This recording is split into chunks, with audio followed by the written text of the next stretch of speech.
दा जाय बिजेपि हाबदों बिसोरथ' माफा माफा गोथां सियालसो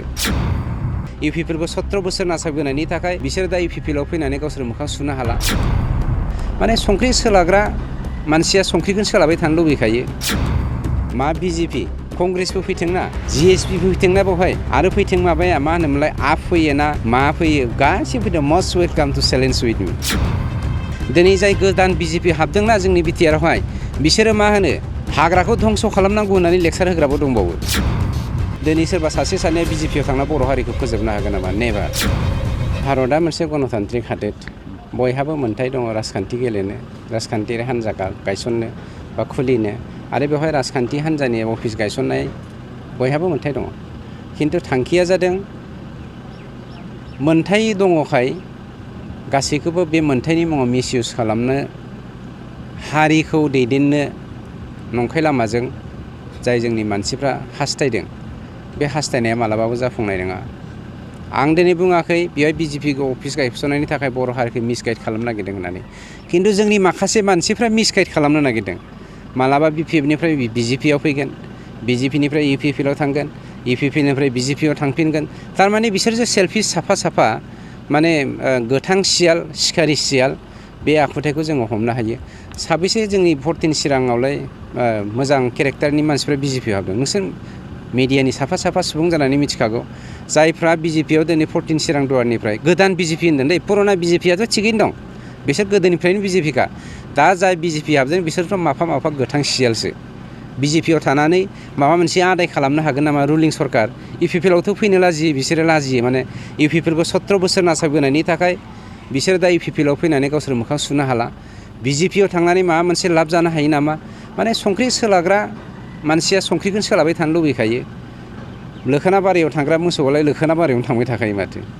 उननि समाव नोंथांनि माबा मोनसे खहा जागोन जेबो खहा जाया आइ चेलेन्ज इट मस्ट वेलकाम मा बिजेपि कंग्रेसबो फैथोंना जिएसपिबो फैथोंना बेवहाय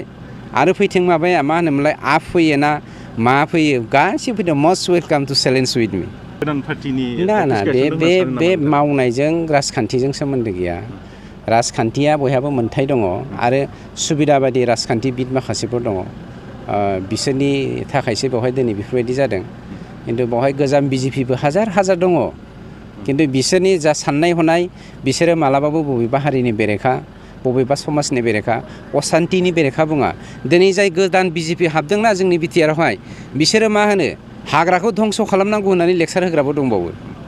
हाग्राखौ धंस' खालामनानै बबे हारिखौ दानो नागिरदों नालाय बिजेपिनि मुं लानानै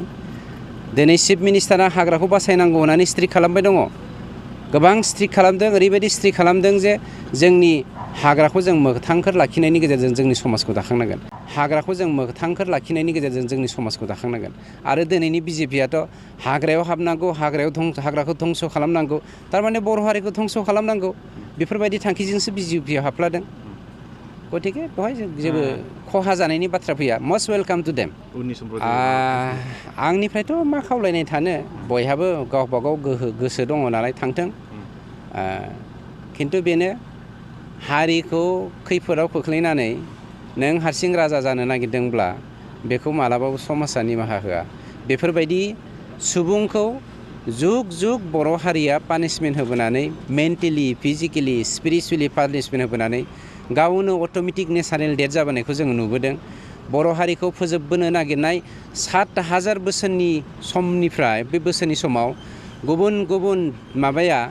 मा होनो सुथुरा बर' हारिखौ फोजोबबोनो नागिरदों थेवबो बर' हारिखौ फोजोबनो हायाखै दिनै सोरबा सासे सानैया बिजेपिआव थांना बर' हारिखौ फोजोबनो हागोन नामा नेभार बायदि बिथिङाव रोंगौथि गोनां गोसो गुदुं सुबुंफोरनि थाखाय गोजोनथाव खौरां गावगावनि बायदि रोखोमनि रोंगौथि दिन्थिनो थाखाय लानानै फैदों multi talent reality show Bodoland Asian cultural development CS लिमिटेडनि बानजायनायाव फैगासिनो दं बड'लेण्ड गट टेलेन्ट सिजन 2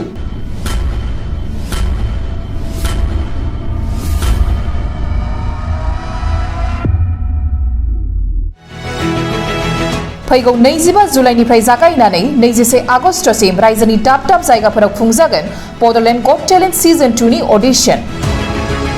25 जुलाइआव धेमाजि आरो बिश्वनाथ 27 जुलाइआव गलाघाट आरो कार्बि आंलं 4 आगस्टआव तामुलपुर, 6 आगस्टआव सनितपुर आरो उदालगुरि, 12 आगस्टआव बाक्सा, 19 आगस्टआव चिरां आरो 21 आगस्टआव क'क्राझाराव बड'लेण्ड गट टेलेन्ट सिजन 2 नि अडिशना खुंजागोन।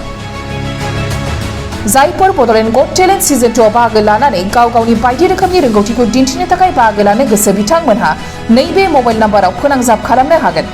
मबाइल नाम्बार 8399890945, 9101102339 आरो 95775733499। बादायनो थाखाय रेजिस्ट्रेशन खालामनाया सोलिगासिनो दं। थाबैनो होखानाय मबाइल नाम्बाराव जगाजग खालामदो।